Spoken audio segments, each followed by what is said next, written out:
சக்தி வாய்ந்த விநாயகர் அப்படின்னு அப்போ நிறைய பேர் சொல்லுவாங்க. எல்லா வேண்டுதலுக்கும் இங்கே வந்து வேண்டுதல் வைப்பாங்க.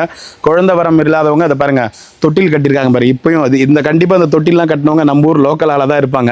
ஏன்னா அவங்களுக்கு மட்டும்தான் தெரியும். போயிட்டு கோயில் உள்ள போயிட்டு வன்னி மரத்தில் தொட்டில் கட்டுவா, குழந்தை எல்லாத்துக்கும் நம்ம வேண்டுதல் நிறைவேறும் அப்படின்னு சொல்லுவாங்க. திருமணம் ஆகாதவங்க அந்த மஞ்சள் கயிறு கட்டுவாங்க.